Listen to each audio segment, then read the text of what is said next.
It was the 3 a.m. witching hour. I woke into a blackness I can't explain. I don't remember what led up to it, only that something began squeezing the life out of me.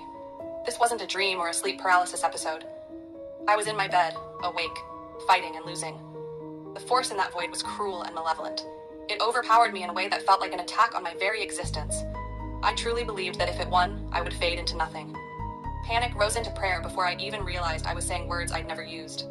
Lord Jesus, deliver me. The presence let out a sound like fingernails on a chalkboard and retreated. In the corner of my bedroom, I could sense it watching and waiting. At my side, something else arrived. A bright blue pillar of light. Calm poured through me. The darkness receded, and for the first time since the attack began, I felt safe.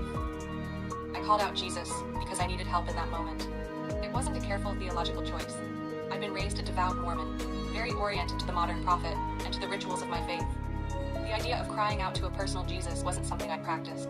Still, the words left my lips, and whatever answered them saved me. Whether that blue light was Jesus, an angel, or something else sent to protect me, it steadied me. The dark presence eventually left. I fell back to sleep with that pillar of light by my side, and woke the next morning utterly changed, but with no memory of anything more that night. That morning, I left a post-it on my Sunday school teaching manual, which simply said, "Thanks, Bishop so-and-so, I am done." I put it on his doorstep and walked away. No one came to ask why I'd stopped showing up to church. I burned my temple garments and everything that tied me to the Mormon practices I'd known my whole life. At first it was small, one garment in a fireplace. Then there were so many things I found myself piling into the wood stove in the basement. Everything that had been part of that life went up in smoke. It took 2 weeks before my husband noticed. When he did, his reaction was immediate and full of fear. "We live in Utah," he said, "with Mormon judges and family influence." He threatened divorce, and to take custody of our children away from me. Mortified and desperate to keep our family together, I begged him for counseling.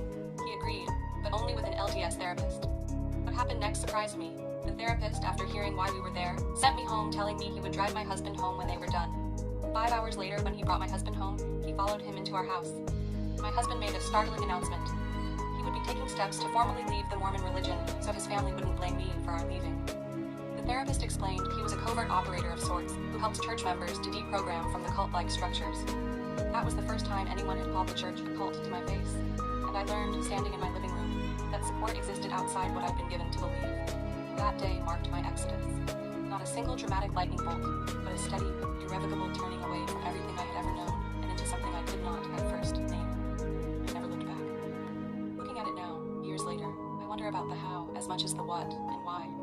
I was born with a narrow esophagus, and I've struggled with sleep apnea, which I attribute to my near-death experiences. Maybe there's a physical explanation for what happened that night. For me, the moment of reaching out and something answering changed the course of my life. Some kind of higher power has an interest in my well-being. I lost the familiar and comfortable. What I gained was a sense of autonomy I hadn't known I craved. When the blue light left my bedside, it didn't just dispel a darkness.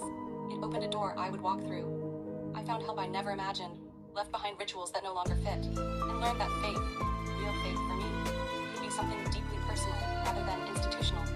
If you've ever felt pulled by a force you couldn't identify, whether spiritual, metaphysical, or both, you're not alone. I don't offer answers, only this. Wherever you place the cause of that light, it led me out. I survived. I changed. And I have carried that blue pillar with me in memory ever since.